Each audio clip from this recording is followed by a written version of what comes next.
अंधार पडल्यावरच मला बोलवतात.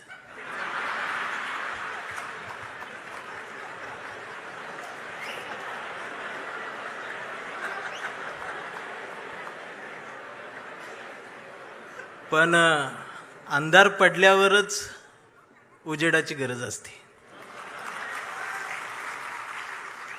आणि मग मला यावं लागतं. मला मगाच कळलं तिकडं काळे कपडे घालून यायलाच परमिशन नाही.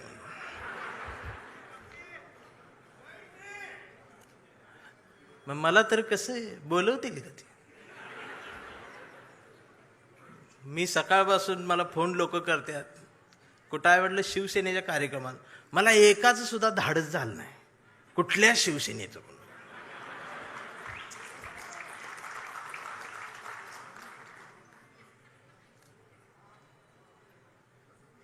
जमलेल्या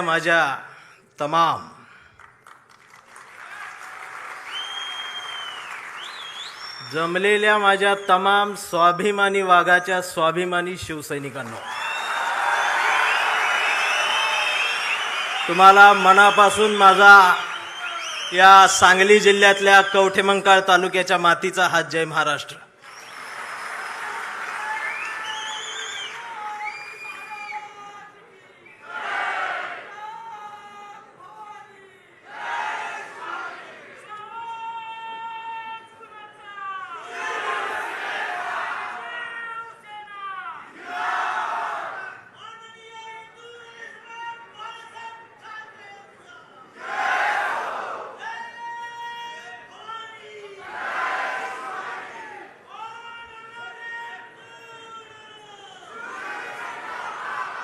हा, आता मला बोलू दे,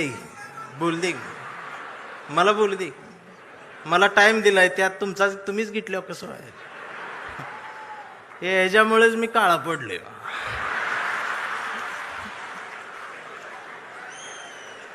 त्यात अजून खरं बोलतोय मी. खरं बोलले की मारत्यात. मी आलोय, मी एक नाही अनेक हुंदके घेऊन आलोय. मी आलोय महाराष्ट्रातल्या मराठी मातीचा हुंदका घेऊन. मी आलोय प्रत्येक मराठी मनाचा एक हुंदका घेऊन. मी धाराशिवच्या मातीचा हंबरडा घेऊन आलोय.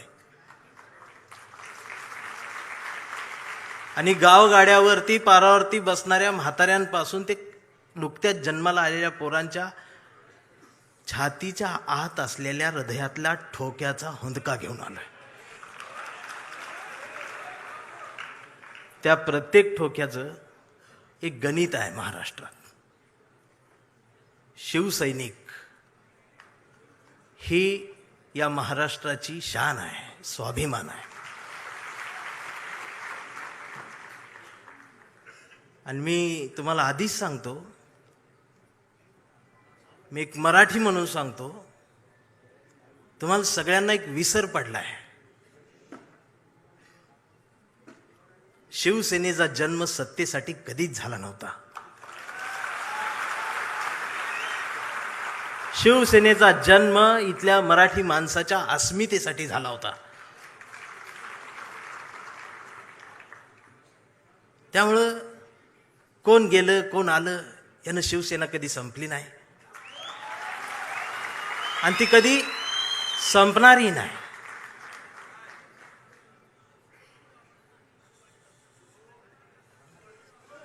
तुम्ही मराठी माणसासाठी लढलात. तुमच्या प्रामाणिकपणाला महाराष्ट्रानं जवळ केलं आणि मग या माय मराठीने ही सत्ता तुमच्या पदरात दिली. याचा विसर पडल्यामुळं बरीच गणित हल्लीत असं मला वाटतं. त्यामुळं हसा, तुम्ही ओरिजिनल शिवसेनेत आहात. रायगडाच्या पायरीवर मावळ्यांनी सांडलेल्या रक्ताचा साक्षीदार ज्यांना होता येतं त्यांनाच निष्ठा कळत असते आणि त्यांना चवदार तळ्याचं पाणी समजत असतं आणि त्यांनाच भिडेवाड्यातल्या वर्गातल्या सावित्रीनं फळ्यावर गिरवलेल्या पहिल्या अक्षरांचा अर्थ ही त्या निष्ठावंतांनाच कळत असतो. मेंढरांना त्याची किंमत नसते. आणि असं बोलल्यावर मला मारते ती. खरं बोललं की मारते. मी बातम्या बघतोय साहेब 2 दिवस. लोक म्हणतायत साहेब भेटत नाहीत, साहेब जवळ येत नाहीत. मला प्रश्न पडला, कोरोनाचा काळ आठवला मी. तर आमची आजी टीव्ही बघत असायची, पण आजी घाबरत नव्हती. टीव्हीत फक्त उद्धव साहेबांनाच बघायची. का माहिती आहे? माझ्या आजीला टीव्हीत दिसणारा मुख्यमंत्री तिच्या लेकासारखा वाटला. माझ्या आईला आधार देणारा जवळचा कोणीतरी संकटाच्या काळात आहे ह्या सख्या भावापेक्षाही जवळचा भाऊ वाटला. आणि आम्हाला हा मुख्यमंत्री मामासारखा वाटला.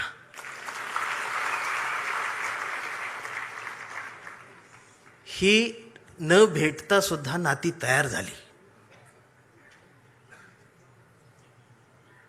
आणि तुम्हाला देवेंद्रचं देवा भाऊ होण्यासाठी 1,500 वाटावे लागले.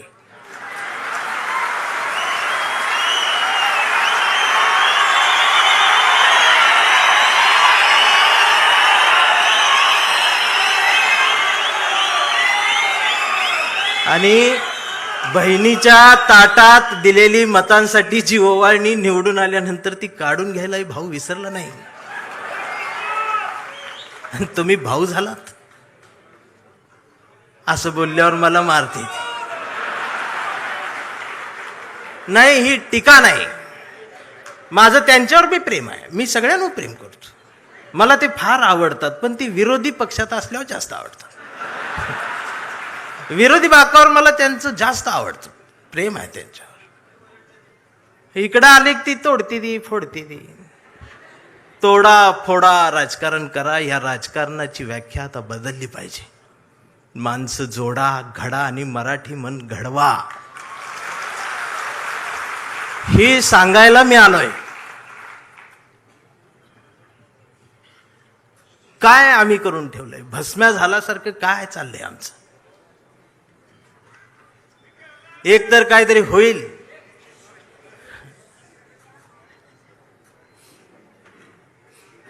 आम्ही 20 मार्काचं नागरिकशास्त्र शिकलेले आहोत. त्यामुळे आम्हाला समजत नाही आमच्यासोबत काय चाललंय. आधी गुवाहाटी, आता जयपूर.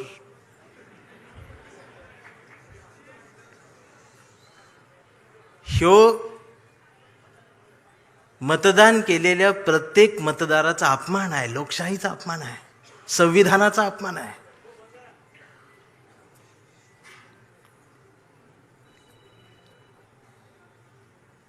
चौकात गेलो तर आज कोण म्हणतंय मी हिंदू, कोण म्हणतंय मी मुस्लिम.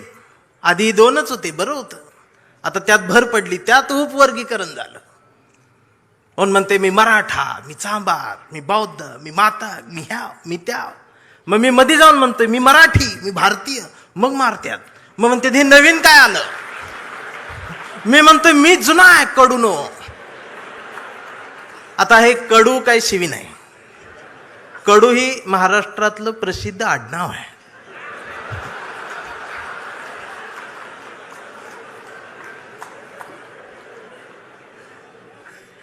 मी भारतीय म्हटल्यावर मारते. हे नवीन काल. मी म्हणतोय मी जुना आहे, तुम्ही नवीन आहे, मग अजून मारते. भारतीय होऊन जगायला गेल्यानंतर मी मार खायला लागलो, काळा पडत चाललो. मी गोराच होतो आधी. पण या महाराष्ट्राच्या राजकारणाला वळणावर आणि एका रेषेत वळुंबा लावून जर कोणी उभं केलं असेल तर ते आदरणीय बाळासाहेब ठाकरेंनी एक अस्मिता दिली. मी सांगू, 2 मैत्रिणी रस्त्यानं निघालेल्या होत्या आणि रस्त्यानं जाता जाता एकीच्या पायाला ठेच लागली. रस्त्यावरचा दगड धारदार होता. तिचा ठेच लागली, तिच्या अंगठ्याचं नख निघालं आणि रक्त भळबळ व्हायला लागलं. पण तिनं अंगठ्याकडे नाही बघितलं, तर दगडाकडे बघितलं आणि हसलीन पुढं निघाली. दुसरीनं बघितलं, म्हणाली, वेडे, एवढा मोठा दगड पाहायला लागला आणि हसतेस काय? ती म्हणाली, जाऊ दे ग, दे सोडून. पुन्हा हसली. ती म्हणाली, थांब, चिंदी तरी बांध, दवाखान्यात चल. हसतेस काय? एवढा मोठा दगड पाहायला लागलाय. ती हसत म्हणाली, दे ग सोडून. तर ती पुन्हा हसत म्हणाली, अगं एवढा मोठा दगड पाहायला लागलाय तरी सोडून दे कसं काय म्हणतेस? तिनं हसत उत्तर दिलं. ती म्हणाली, अगं माहेरच्याच वाटेवरचा दगड होता, त्याचं एवढं वाईट वाटून काय घ्यायचं? म्हणजे माहेरच्या वाटेवरच्या दगडावर प्रेम करणाऱ्या लेकूरवाळ्या माहेरवाशिनी पुरींचा हा महाराष्ट्र झाला. पण सासरवाडीच्या हायवेवर असणाऱ्या खडकावर प्रेम करणारा जावई, महाराष्ट्रात असे जावई दोनच झाले. मला बाळासाहेब का आवडतात खरं सांगू, आमच्या निखिल वागळे साहेबांना त्यांनी शेवटची मुलाखत दिली होती. मी ती अधूनमधून सारखी बघतो. आणि वागळे साहेबांनी त्यांना विचारलं, माची आठवण येते, पत्नीची आठवण येते. आणि त्यावर बाळासाहेब जे भाऊक होत आहेत. पत्नीला मा म्हणणारा एवढा कणखर माणूस डोळ्यात पाणावतो आणि खिशातला फोटो दाखवतो. हा एक बाळासाहेब. आणि स्वतःच्या पत्नीवर एवढं प्रेम करणारा दुसरा बाळासाहेब महाराष्ट्रात आला आहे, ते म्हणजे बाळासाहेब आंबेडकर. आमचे हे दोन बाळासाहेब मनाला भावतात. शिवसैनिकांनी या 60 वर्षात खूप काय पाहिलेलं आहे. दोन भावांच्या रात्रभर रडून भिजलेल्या उषा सुद्धा शिवसैनिकांनी पाहिल्या. हृदयाला घाव घातले गेले, टाके तुटले गेले, शिवत राहिले. शिवसेना फाटली नाही, तुटली नाही, ती नेटानं उभीच राहिली. ती उभी राहणारच आहे. आणि मला माझ्याकडे आज बघितल्यानंतर बरेच मला म्हणतील की आज हा इकडं कसा, हा पुरोगामी चेहरा इकडं कसा? होय, मी आहे पुरोगामी, फुलेशाह आंबेडकरवादी, पण मी कट्टर नाही. माझं प्रतिगाम्यांवरती प्रेम आहे. माझं प्रत्येक माणसावर प्रेम आहे. माझं या देशावर प्रेम आहे, भारतावर प्रेम आहे, माय मराठी मातीवर प्रेम आहे. आणि मला फोन कुणाचा आलता माहीत आहे? संजय राऊत साहेबांचा फोन आलता.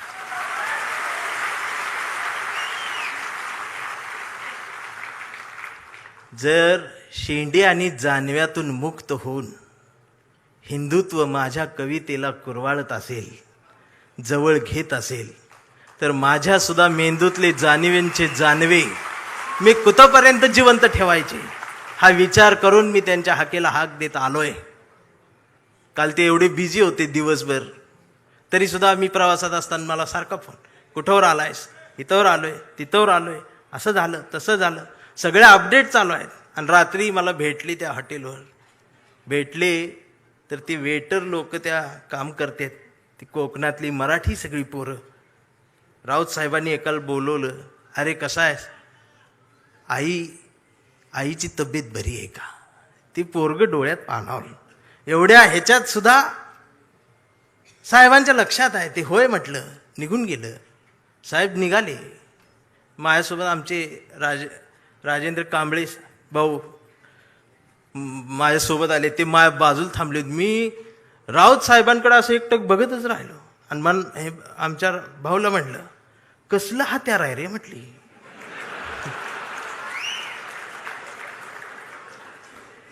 आमचं राजाभाऊ म्हटलं, धारदार आहे.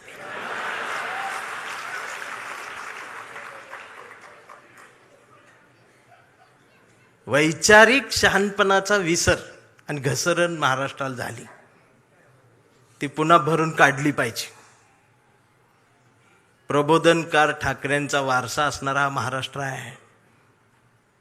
आदित्य दादा, माझी विनंती आहे, आता एक नव्या पिढीला घेऊन तुम्ही महाराष्ट्र सगळा पिंजून काढा.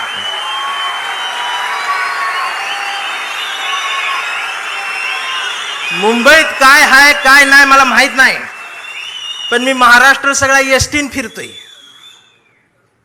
एसटीच्या खिडकीतून मी महाराष्ट्र बघतोय. गावगाड्यावरती प्रबोधनकार ठाकरेंनी, बाळासाहेब ठाकरेंनी जे पेरलेलं आहे ते उगवलेलं आहे. त्याला जर त्यांच्या नातवानं पाणी घातलं ना,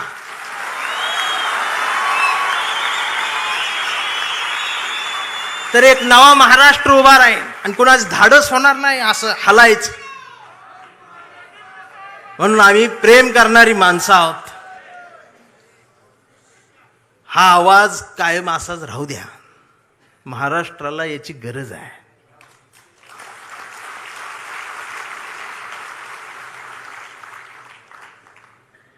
महाराष्ट्राला झाड तोडणाऱ्या माणसांची नाही, झाड वाचवणाऱ्या माणसाची गरज आहे.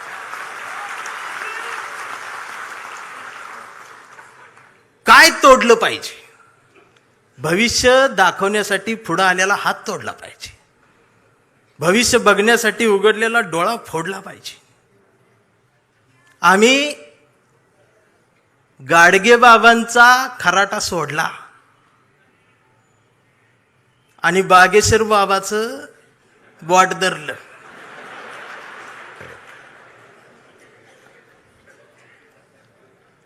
मग बागेश्वर बाबाचं बोट धरलं की खरात बोट तोडतो.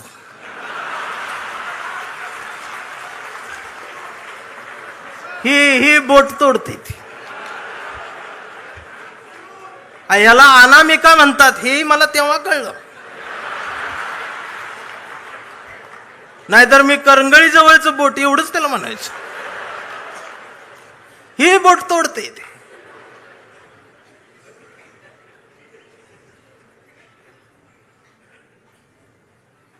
ओशनो जल पिले माणस. चिंचेतला चिचुका 3 लाखाला इकला त्यानं.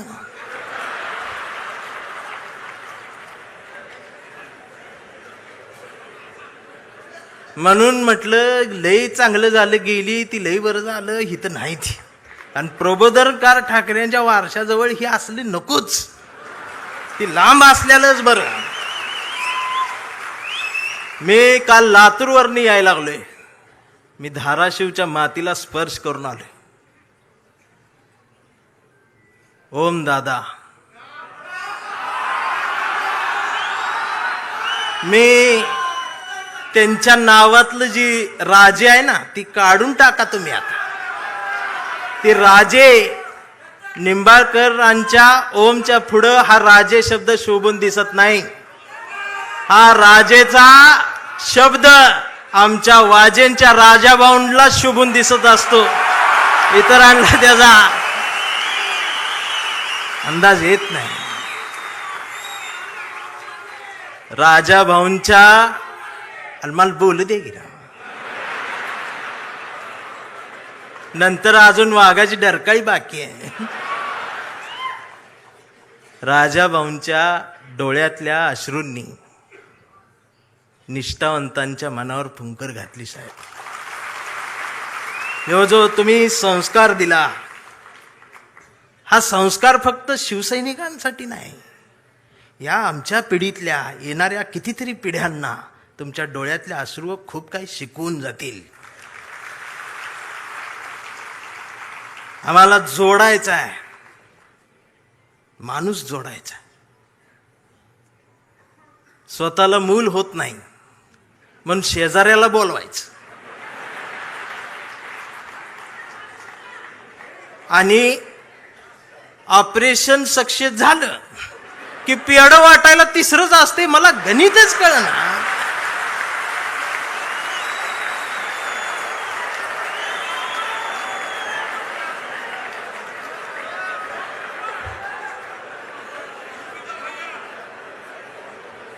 आमच्या अंबादास दानवे साहेब आहेत. माणसं जोडा. शिवसैनिक, भीम सैनिक, मान सैनिक, मराठी सैनिक, हिंदी सैनिक, ही सगळी एकत्रित या. या मातीला गरज आहे स्वाभिमानाची. मी आता पण इथं मिळालो नसतो, मला तिकडं बोलवलं होतं इंग्लंडला. मी जाणार होतो रावसाहेब, पण ते आनंदात होतो. मला आणि बायकोला दोघांना बोलवलं होतं. लय आनंदात होतो. बायकोन 2 ड्रेस मला शिवलं होतं. आणि ते काय केम्ब्रिजला बोलवलं होतं. ती बायको आमची युट्यूबला रोज केम्ब्रिज टाकून बघायची. ती मला दाखवायची, इथं चहा घेऊ, इथं कॉफी. म्हटलं तू लिहून ठेव, गेल्यावर करू. मी इतका आनंदात होतो, त्या कडूनची भांडणं लागली. कुणाची? अमेरिका, इस्रायल आणि ती इराण. आणि माझा दौरा रद्द. इमानच उडत नाही म्हण. अजून काळा पडलं. बरं, भांडणं त्यांची आणि दंगा इथं. या सोशल मीडिया बघते, बघ आता अमेरिका असं करणार, इराण असं करणार, आता ट्रम्प काय गप बसतोय का, आमचं बी गेलंय, हे आलंय, ते आलंय. 15 दिवस यांनी दंगा केला. आणि जेव्हा यांच्या घरातला गॅस संपला,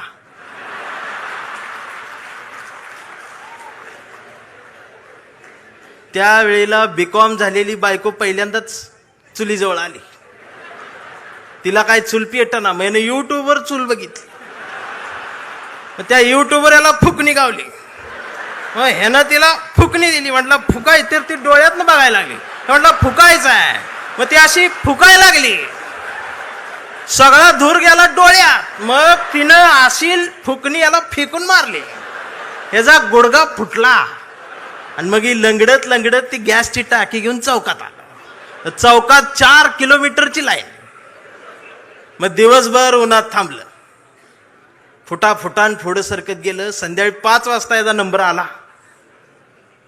आणि ती पुढं नंबर आल्यावर संध्याकाळी ती काउंटरवरची मुलगी म्हटली,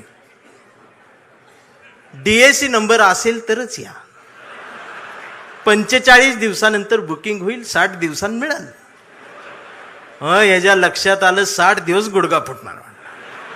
त्यानं असं डोळं झाकलं, गार वाऱ्याची झुळूक आली. मग यो म्हटला, जगाला युद्धाची नाही, बुद्धाची गरज आहे. कधी चुलीत लाकडं गेल्या. अहो, आमचं उपमुख्यमंत्री शिंदे साहेब सुद्धा टीव्हीवर पहिल्यांदाच नाव घेतलं. कधीच नाव घेतलं नव्हतं बुद्धाचं. ते सुद्धा पत्रकार परिषदेत म्हटले, जगाला युद्धाची नाही, बुद्धाची. बायकोन मला बघितलं, म्हणलं हे काय म्हणतात. मी बघितलं तर ते खरंच म्हणत होते, बुद्धाची गरज आहे. मग मी डोकसं खाजवत म्हटलं, ह्यांच्या बी घरातला गॅस संपलेला आहे म्हणलं.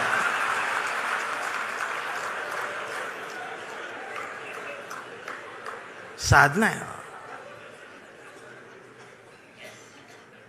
अहो, काय चाललंय काय आमचं? आम्ही काय घ्यायला पाहिजे? आम्हाला चांगल्याच्या मागे जाता येत नाही. राऊत साहेबांचं काल शब्द इकडे तिकडे झालं, लगेच अश्लील बोलले, हे म्हणले, ते हे फेक अकाउंट काढून ठेवलेत तुम्ही. ती अकाउंट देशपांडे नावानं आणि शिवाय आई बहिणीवर ना. हे देशपांड्यांचा अपमान नाही का महाराष्ट्रात? हे जे जमात वाढवून ठेवल्या ना तुम्ही सत्तेसाठी, ही एक दिवस तुमच्या घरातल्या आबरूला हात घालल ना, त्यावेळेला तुम्हाला आमच्या आठवणी येतील. खराचं प्रकरण ज्यावेळी टीव्हीवर आलं, महाराष्ट्र हादरला, त्यावेळेला महाराष्ट्राच्या मनात नाही तर अख्ख्या देशाच्या मनात एकच नाव आलं, डॉक्टर नरेंद्र दाभोळकर. खऱ्यापणाने लढणारी माणसं महाराष्ट्रात तेव्हाही होती, आजही आहेत, उद्याही असतील. आणि शिवसेना कायम खऱ्या माणसांसोबत मैदानात आहे, ते उद्याही राहणार आहे. ही संपणार नाही. फक्त माझी विनंती आहे, मला दिसते बरं का, मला काय भविष्य कळत नाही, पण मला दिसते की लवकरच तुम्ही बी सत्तेत आहे. फक्त माझी विनंती साहेब एवढीच आहे, जेवढी गेले ती त्यातलं परत यायला बघत्याल,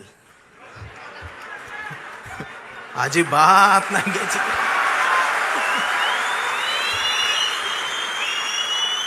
पाया पडतेल येऊन. त्यांचं दुःख आहे हो, त्यांना तुम्ही शिव्या देऊ नका. मला माहित आहे, दररोज उद्घाटन करतात, दररोज सत्कार करतात. पण घरी गेल्यावर दार लावून रडतात. हे मग तर मलाच माहित आहे. दार लावून साहेबांचं नाव घेऊन रडतात. मी म्हणतोय त्यांना, मी येऊ खांदा द्यायला नको. मी काय भीत नाही, सत्तेला भीत नाही, पण मी एवढा आहे, मी माझी कविता घेऊन आलोय. पाखरांच्या चोची मधला घास व्हावी कविता, पहिला आणि शेवटचा श्वास व्हावी कविता, कोसळावेत थेंब भुईत मातीचा वास व्हावी कविता, उगवावा पिंपळ एक प्रवास व्हावी कविता, त्याच पिंपळाच्या सावलीला मानवतेचे गीत गाणारी बुद्ध व्हावी कविता, मी करावे पाखरांच्या हवाली तिला मग शुद्ध व्हावी कविता, हिंदूंच्या कंठामध्ये सलाम अलिकम सलाम व्हावी कविता, मुस्लिमांच्या भाळावरचा नाम व्हावी कविता, मंदिर मशीद बांधणाऱ्यांच्या कपाळाचा घाम व्हावी कविता, इंद्रायणीत तरलेला तुकाराम व्हावी कविता, आणि या देशाच्या मातीत विज्ञान पेरणारी अब्दुल कलाम ही व्हावी कविता. ही कविता प्रबोधनकार ठाकरेंच्या विचारांच्या वारसदारांकडूनच येऊ शकते. आमच्या लक्षात येत नाही.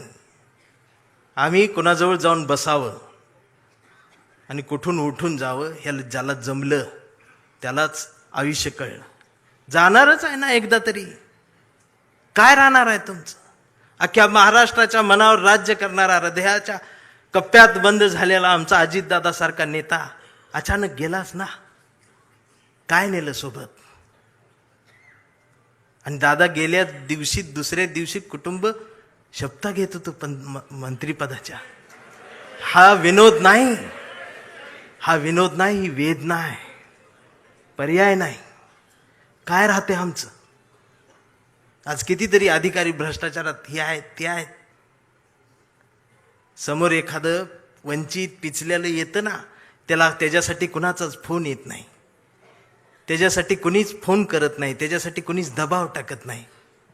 जर अधिकाऱ्यांनो तुम्ही फक्त त्याला बसवून पाणी प्यायला दिलं आणि कुणाचाच फोन न येतात जर त्याचं काम केलं ना, तर संध्याकाळी स्वाभिमानाची झोप लागते. याचा विसर पडला म्हणून बाळासाहेब ठाकरे यांना कुंचला सोडून ही बोट उचलावं लागलं. प्रत्येक काळात बाळासाहेब कुठे येणार आहेत? त्यांचे विचार आहेत, आम्हाला ते घ्यायचं आहे. 40-50 वर्षापूर्वीचा जो शिवसैनिकाचा दरारा होता ना, तो दरारा पाहिजे मला परत मुंबईत आल्यावर. आवाज पाहिजे, त्याची नजर पाहिजे. छत्रपती शिवाजी महाराज, त्यांचं नाव घेऊन राजकारण, किती उंचीचा पुतळा, ह्यावर तुमचं प्रेम, ती बी वाऱ्यान पडते आणि मग ती तुकडे होऊन पडतात आणि मग ही आमची लगेच रडते. महाराज पुतळ्यात महाराजांना बघायची सवय लागली. हेच झालं ना आमच्या महापुरुषांच्या बाबतीत. अगदी 4-5 वर्षाસુધી महाराष्ट्रात सकाळ आली, शुभ शिव सकाळ, भगवा झेंडा आला असा. मी डोकसं खाजवत म्हटले ही सकाळ कुठनं आली? म्हणजे आता महाराज येणार, उठा, आपली सकाळ झाली. मी कुणाला तरी चिडवण्यासाठी होती. मग दुसऱ्यानं बघितलं, ते म्हटलं त्यांची झाली, आपली कधी? हे म्हटलं कर आपली. मग निळा झेंडा, शुभ भीम सकाळ, 11 वाजता. शिव सकाळ, भीम सकाळ, शिव सकाळ, भीम सकाळ. मग तिसरा एक जागा झाला, म्हटलं आमची घ्या, पिवळा झेंडा, शुभ लहू सकाळ. या सकाळ आल्या कारण महापुरुषांच्या पुतळ्याजवळ मेंढरांची गर्दी वाढली. ही पुतळ्याजवळ वाढलेली मेंढरांची गर्दी जोपर्यंत पुस्तकांजवळ, विचारांजवळ येणार नाही, तोपर्यंत ह्यांना काय कळणार आहे? रात्रीचे 1:30 वाजता आमदार शिव्या देते फोन करून त्या प्रकाशकाला. मी ऐकली, ती ऐकली. 8 मिनिटात 36 शिव्या आहेत. स्ट्राईक रेट काढला तर 400चा आहे तो.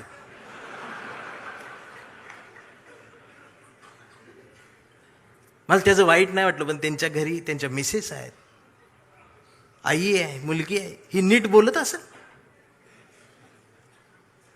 आणि बाळासाहेब असते तर मातोश्रीवर बोलवून 400च्या स्ट्राईक रेटनं. बाळासाहेब नसले काय झालं, तुमच्या मनगटात तो विचार आहे ना, तो स्वाभिमान जिवंतच ठेवा. एक गरज आहे. आणि खरं सांगू आदित्य दादा, गावगाड्यावर, शहराच्या चौकात, झोपड्यांमध्ये एक हुंदका आहे, एक हंबरडा आहे, जो राम कृष्ण हरी माऊली म्हणत एखाद्या नव्या ठाकरेची वाट बघत बसलाय.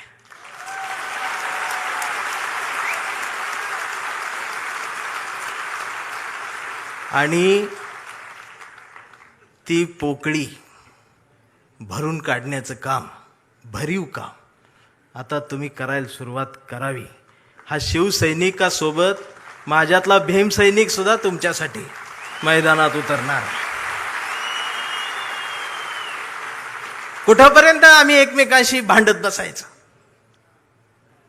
जर शिवाजीनगरमधून समतेचा आणि मैत्रीचा हात, जर माझ्यासाठी दोस्तीचा हात येत असेल, तर आंबेडकर नगरमधून माझा सुद्धा हात मैत्रीचा तुमच्यासाठी पुढे यायला पाहिजे. आणि हा देश संविधानाचा आहे ना, मी हिरव्यांचा आहे, निळ्याचा आहे ना, मी भगव्याचा आहे. मी भगव्याचा आहे. कुठल्या भगव्याचा? मी वारकऱ्यांच्या भगव्याचा आहे. मी बाळासाहेबांनी शिवसैनिकांच्या हातात जो भगवा दिलाय, मी त्या भगव्याचा आहे. मी तो भगवा घेऊन आलोय, पण त्याच्या सोबत मी या देशाचा तिरंगा सुद्धा आज घेऊन आलोय. आणि मला काय करायचं ती करा. या देशाच्या संविधानाला आणि तिरंग्याला जरी साधं नख लागायचा प्रयत्न जर कोणी केला, तर माझा ह्यो काळा रंग तुमच्यात मिसळून जाईल. आता ही भाषाच कळत नाही यांना, वैचारिकपणच राहिलं नाही. राऊत साहेब लगेच मारतेत, अंगावरच येते, शाईच टाकायला येते शाई. परवा एका कार्यक्रम सुरू करायच्या आधी ती DYSP माझ्याकडे आली, म्हटले भाषण करू नका. म्हटलं काय झालं? काही संघटना तुमच्यावर शाई टाकायला. मी म्हटलं मी लय लांबनं आलोय, करू देते. बाजूला ते कॉन्स्टेबल बघत होत माझ्यावर, ते हसायला लागलं मला बघून. म्हटलं काय झालं, का हसताय? तर म्हटले तुमचं तोंड काळ करणार आहे. मी म्हटलं साहेब बोलू दे 2 मिनिटं. तर ते म्हटले तुमच्या रिस्कवर बोलणार का? मी म्हटलं अहो आम्ही जन्माला येतानाच आमच्या रिस्कवर आलोय.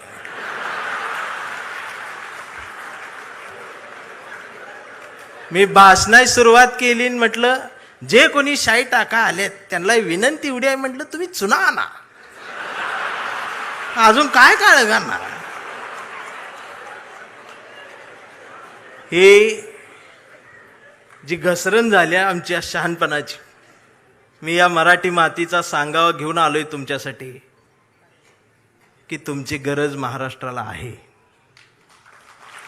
आणि महाराष्ट्र फक्त तुमचा आहे. मी आता जास्त वेळ घेणार नाही, कारण आता डरकाळ्या ऐकायच्या आहेत. मी कविता घेऊन थांबणार आहे, ज्या कवितेसाठी मला साहेबांनी बोलवले. त्या कवितेत तुडवा ऑपरेशन आहे. कविता आहे कांबळे. आता हा कांबळे कुठल्या एका जातीचा नाही, हा कांबळे भारतीय आहे, हा कांबळे मराठी आहे, हा कांबळे अस्मिता आहे, हा कांबळे स्वाभिमान आहे, हा कांबळे काय काय त्रास होत जातो त्याची कविता आहे. हा कांबळे शेंडीतून जानव्यातून मुक्त येऊन प्रबोधनकारांच्या जवळ आलेला आहे, फुलेशाह आंबेडकरांच्या जवळ आला, असा हा स्वाभिमानी आहे की आमचा कांबळे लय हुशार. हे कधीच नाही रडला, नुसताच कांडला करून. कांबळे शाळेत गेला, मास्तरनं फळ्यावर सरस्वती काढली.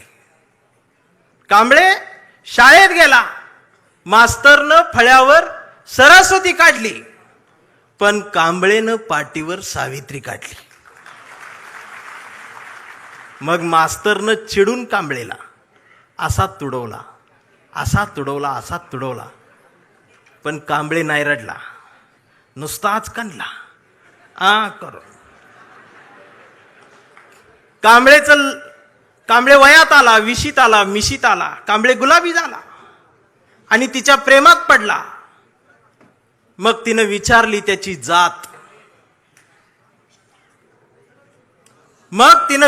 त्याची जात. कांबळे म्हणाला, वेडे, मी माणूस माझी जात, प्रेमात कसली आली जात. मग माणूस माझी जात म्हटल्यावर तिनं बरोबर ओळखली जात. मग तिनं बी कांबळेला असा तुडवला, असा तुडवला, पण कांबळे बी हुशार, नाही रडला, नुसताच काढला करून. कांबळेचं लग्न ठरलं. घरचे म्हणाले, मुहूर्त पहा. कांबळे म्हटला, पटत नाही, प्रबोधनकार वाचा. नातेवाईक म्हणले, सत्यनारायण. कांबळे म्हटला, जमत नाही, फुले वाचा. भावकी म्हटली, जागरण गोंधळ, बोकाट तरी कापा. कांबळे म्हटला, पटतच नाही, गाडगे बाबा वाचा. मग घरच्यांनीच दार लावून कांबळेला असा तुडवला, असा तुडवला, पण कांबळे बी हुशार, नाही रडला, नुसताच काढला. इथं कोण शाई वगैरे लावा आले का? चुना ना. मग कांबळे अशा चळवळीत आला. सगळ्या चळवळी अशा गट तट फुटून बिटून गेले. कांबळेला वाईट वाटलं. कांबळे सगळ्यांना वाटला, सगळ्यांनी एकत्रित या, देश समजून घ्या, महाराष्ट्र समजून घ्या. दिवसभर बोंबलत राहिला. मग संध्याकाळी सगळे एकत्रित आले आणि एकत्रित येऊन आपल्याच कांबळेला, आपल्याच लोकांनी असाच तुडवला, असा तुडवला, पण कांबळे बी हुशार, नाही रडला, नुसताच काढला. आणि आता कांबळे शिवसैनिक झाला.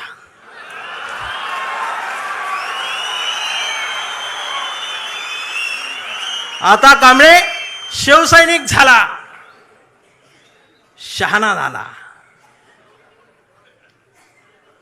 आमदार झाला, खासदार झाला, मंत्री झाला.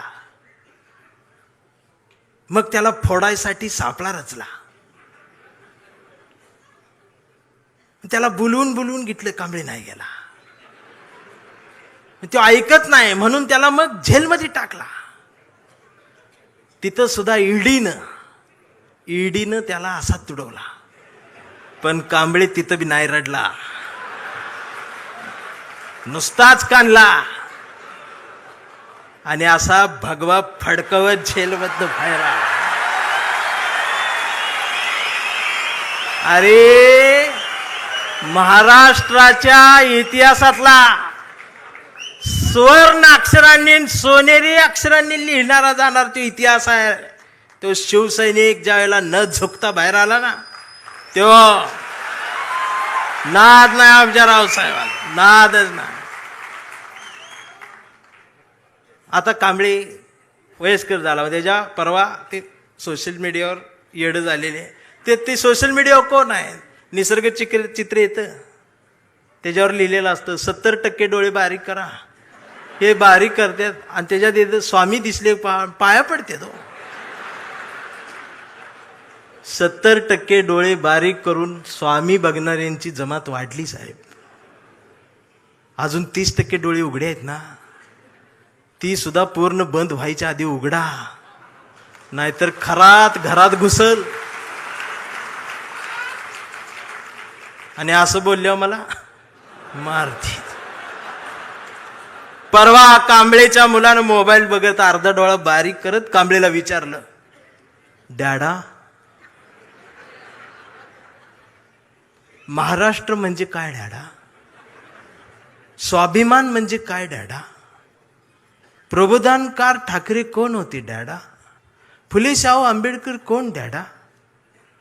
आणि शिवाजी महाराज खरंच जन्माला आले होते डॅडा. आता मात्र कांबळे पेटला. अरार म्हटला, गावभर पेरलं आणि घरातच नाही उगवलं. म्हणून त्यानं दार लावून पोरालाच असा तुडवला. पण चिरंजीव कांबळे हुशार, तो पण नाही रडला. तो दोनदा काढला करून. मग याच्या लक्षात आलं डीएनए मधनं ही डबल जात. विचार ही स्वाभिमानातनच द्यायला लागत असतात. आणि आता कांबळे वेडा झालाय. कांबळे वेड्यासारखं निष्ठा म्हणतो, कांबळे वेड्यासारखं संघटन म्हणतो, कांबळे वेड्यासारखं मराठी म्हणतो, कांबळे वेड्यासारखं भारत म्हणतो, कांबळे वेड्यासारखं शिवराय ते भीमराय सांगतो. पण डॉक्टर सुद्धा कांबळेला शॉक देऊन तुडवतायत. पण कांबळे नाही रडत, तो नुसताच कंथी करून. हा कांबळे जोपर्यंत जिवंत आहे तोपर्यंत शिवसेना जिवंत राहणार आहे. हा कांबळे जोपर्यंत जिवंत आहे तोपर्यंत बाळासाहेब ठाकरे, फुले, शाहू आंबेडकरी, मराठी माती, मराठी माणूस जिवंत राहणार आहे. एवढाच सांगावं घेऊन आलो होतो. जागर राहावा, दिवसा बी जागर राहावा, रात्री बी जागर राहावा. आणि पुन्हा तो दरारा मला पाहिजे. आणि आदित्य दादा, माझ्या कवठीमंकाळच्या मातीचं तुम्हाला सांगणं आहे की आता तुम्ही या मैदानात, म्हणजे तुम्ही तसं मैदानात आहेच, या माय मराठी मातीत ब्रँड म्हटलं जातं ना, ब्रँड, त्या ब्रँडला म्हणते शिवसैनिक, ओरिजिनल शिवसैनिक. थांबताना एवढंच म्हणेन, आभारांचे भार कशाला, सत्तेचे हार कशाला, मनात एक घरट बांधूया या शिवसेनेचं, या शिवसेनेच्या घरट्याला दार कशाला. झुळझुळत्या या बाळासाहेबांच्या झऱ्याला आपल्याही स्वाभिमानाचं पाणी देत राहूया. मिनमिनत्या या मासाहेबांच्या हृदयाच्या दिव्याला आपल्याही जगण्याचा उजेड देत राहूया. आणि जोपर्यंत ठाकरे घराणं आमच्या मनाला साथ घालत राहील त्याला आयुष्यभर असाच प्रतिसाद देत राहूया. मी राऊत साहेबांच्या स्वाभिमानाला वंदन करतो. तुमच्या सर्व शिवसैनिकांना मनापासून जय महाराष्ट्र करतो. थांबताना हुंदका दाटून येतोय. एवढ्या मोठ्या स्टेजवर, एवढ्या मोठ्या प्रबोधन पीठावर मला उभं करण्याची संधी तुम्ही दिलीत. मी आभारी आहे. धन्यवाद.